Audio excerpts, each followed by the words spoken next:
2026 ইংরেজি বর্ষে ব্যাপক অনুষ্ঠানের আয়োজন করেছে রাজধানীর ভট্টপুকুরস্থিত মডার্ন ক্লাব।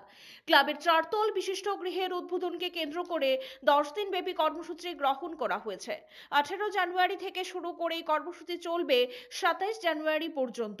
বুধবার ক্লাবের অফিস গৃহে এক সাংবাদিক সম্মেলনে একথা জানিয়েছেন ক্লাবের সম্পাদক, সভাপতি সহ অন্যান্য কার্যকর্তারা। নেতাজি জন্মজয়ন্তী ও প্রজাতন্ত্র দিবস উদযাপনের কর্মসূচির মধ্যে উদ্বোধন হবে নবনির্মিত ক্লাব গৃহের। এছাড়া 10 দিন ব্যাপী বার্ষিক সাংস্কৃতিক ও ক্রীড়া প্রতিযোগিতা অনুষ্ঠিত হবে। 18 জানুয়ারি নবনির্মিত গৃহের সূচনা করবেন মুখ্যমন্ত্রী ডক্টর মানিক সাহা।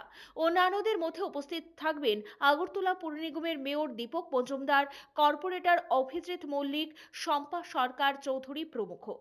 এছাড়াও ক্লাবের বার্ষিক সাংস্কৃতিক প্রতিযোগিতা হবে, শিশুদের বসে আঁকো প্রতিযোগিতাও অনুষ্ঠিত হবে। এর সঙ্গে থাকবে স্বেচ্ছায় রক্তদান শিবির, পাবলিক লাইব্রেরি, থাকবে ড্রিমও। পাশাপাশি তিনি বলেন, মডার্ন ক্লাব সারা বছর সামাজিক কাজের সঙ্গে যুক্ত থাকে।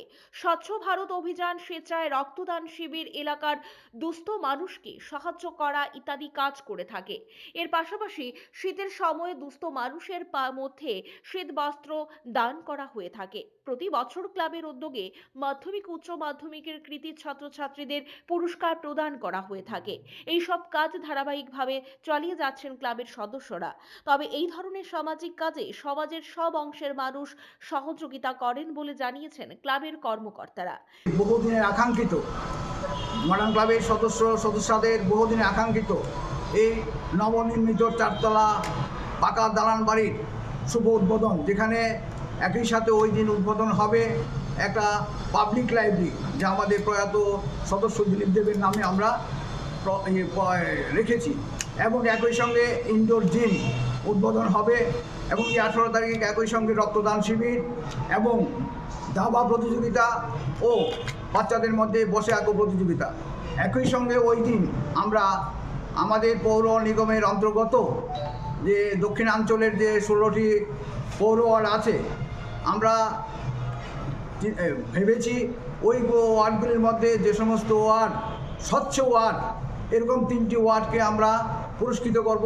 একই সাথে ওই ওয়ার্ডগুলির যারা সাফাই কর্মী আছেন, যারা রাস্তা, ড্রেন, নালা পরিষ্কার করেন, তাদের সবাইকে আমরা কাপড় এবং শীতবস্ত্র তুলে দেব। এবং সন্ধ্যায় অনুষ্ঠিত হবে আগরতলা গানের বিভিন্ন স্কুলের সমাবেত দেশাত্মবোধক সঙ্গীত প্রতিযোগিতা। আমরা আবেদন রাখছি, আমাদের বহুদিনের শুভানুধ্যায়ী এই বিধানসভা কেন্দ্রের ঘরের আমাদের প্রিয় লোক, আমাদের প্রিয় রাজ্যের মাননীয় মুখ্যমন্ত্রী অধ্যাপক ডক্টর মানিক সাহা মহোদয়কে এই উদ্বোধন করার জন্য একই সাথে প্রধান। ব্যুরো রিপোর্ট, পজিটিভ বার্তা।